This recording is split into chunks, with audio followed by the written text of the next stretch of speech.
Hi, I'm Emily, and my son was almost born occiput transverse, which means sideways.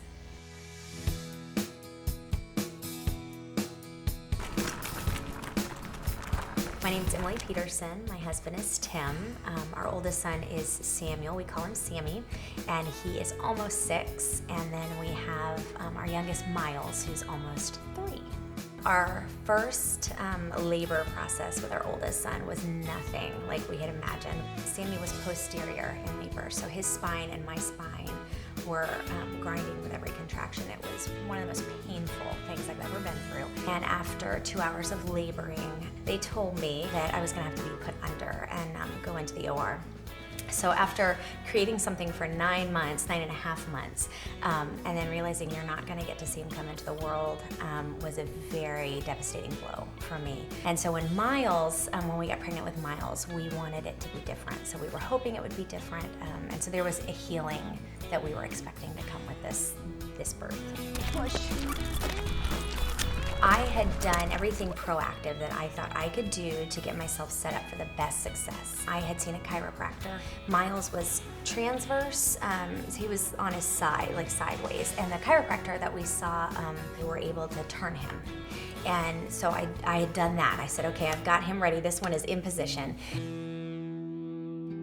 So it was about 10:30 at night when my water broke, and I heard this pop. So we knew that the process was beginning, and I was really excited. I was at home. I had gotten everything comfortable around me that I wanted, and I started laboring. And when the contractions started speeding up is when I called my doula, and then we stayed as long as we could, and when they got to about a minute apart is when we kind of looked at each other and said, all right, it's time to head to the hospital.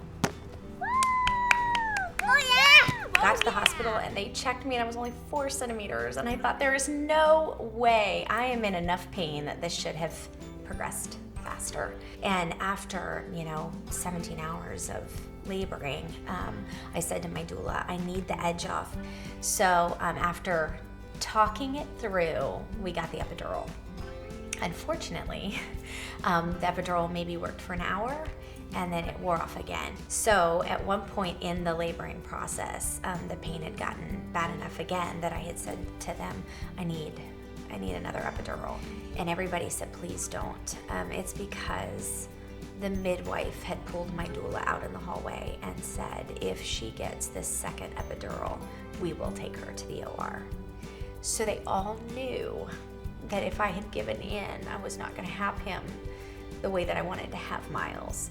And I remember my midwife looking at me, and I said, I just need something to take the edge off.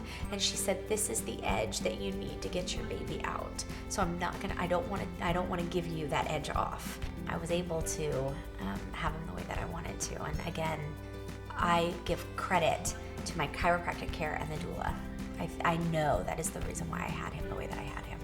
The difference between my first birth and my second birth is I'm coming out of morphine when they hand me my first child, and I'm out of it. I don't remember much.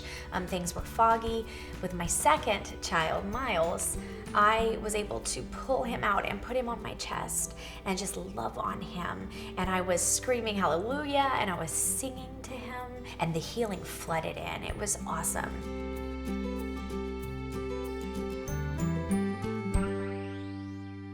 Subscribe to CafeMom Studios on YouTube now.